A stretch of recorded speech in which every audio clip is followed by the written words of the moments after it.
ginagawa mo? Matutulog. Ano pa? Dito? Saan pa? Siniswerte ka. Bakit? Anong bakit? Ibig mong sabihin, magtatabi tayo dito sa kama? Ano masama ron? Eh, mag-asawa naman tayo kunwari. Kunwari nga eh. Kunwari.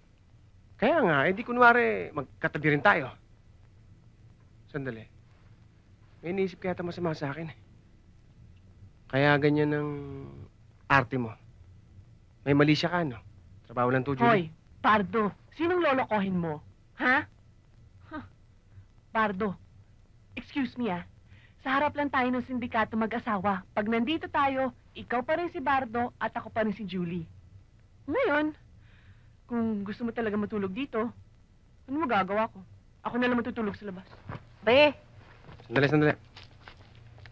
Huwag ka na umalis. Dito ka na lang. Ako na lang aalis. Doon lang ako sa labas. Amin yung kumot ko. Nasa labas lang ako. Baka sakaling kailanganin mo ako at gusto mong magpa-score, tawagin mo lang ako. Sandali. Bakit? Anong magpa-score, ha? Ano naman yung sinasabi mong yan, ha? Magpa-score. Magpabili. Akong bibili, ako i-score. Ang galing mong kumambyo, no? Wala ka namang kotse. Ganun talaga lalaki, kahit walang kotse. Marunong kumambyo.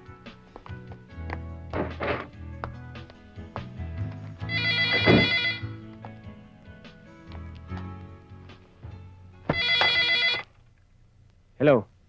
Hello, Benji. Anong balita? Pumunta kayong dalawa dito ni May. Meron tayong mahalagang pag-uusapan. Sige, darating kami.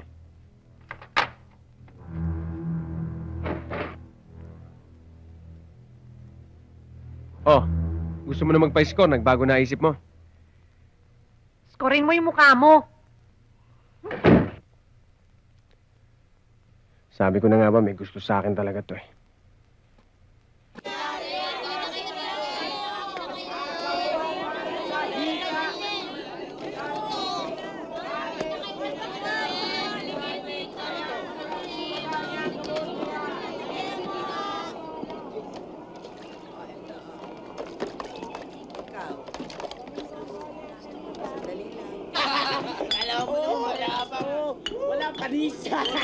Kating, Dillinger.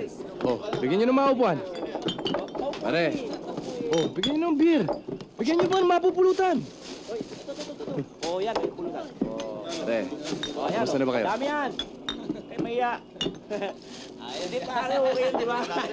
Tsaka siya. Talaga, matapang ka lang pag wala asawa mo. Sarap!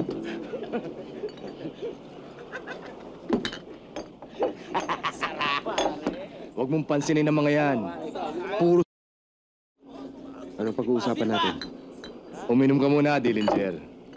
Marami tayong pag-uusapan.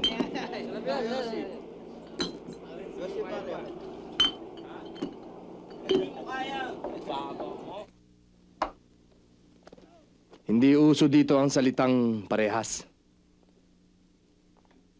Dito utakan, lamangan, duruan, pasiklaban. Matindi ang mga financiers natin. Malakas ang koneksyon sa loob. Kaya wala tayong magiging problema sa huli. Ang gusto nila siguro kung buong loob na lahat ang magiging miyembro ng 12 Pares. Dahil, hahawakan natin ang buong Quiapo. Mga vendors, mga restaurant, mga beer house at lahat-lahat. Ang hindi ko lang gusto, parang wala tayong pinipili. Kagaya ng mga vendors. Para na nga sila malilit na bato sa kalsada. Titisurin pa natin. May pag-aalam din ako sa katulad kong maliliit. Tayo ko sirayan ang prinsipyo ko. Kalimutan mo na ang prinsipyo mo, Dillinger. Iba na ang panahon ngayon. Agawan ng grasya para ka mabuhay. Kung sino malakas kumagat, siya ang nabubusog. Tapang ang puhunan para ikaw ang tumayong hari. Carlo, alam mo ba si Totoy Tari may hawak kayo ng Quiapo? May pulis kasi nga nagbibigay proteksyon sa kanila eh. Si Teniente Vallejo. Wala yun. Pagpasok natin, wawalisin natin silang lahat.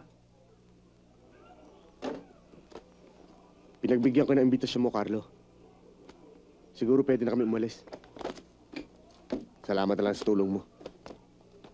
Dillinger, kung sakaling magbagong isip nyo, nandito lang ako.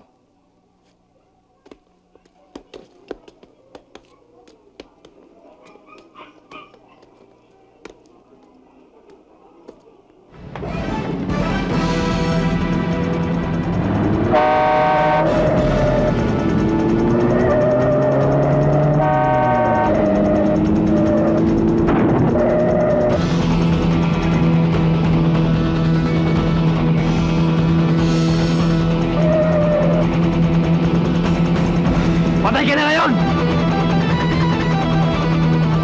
Hindi na makakaligtas!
Sabi ko na ba, buhay pa ako eh.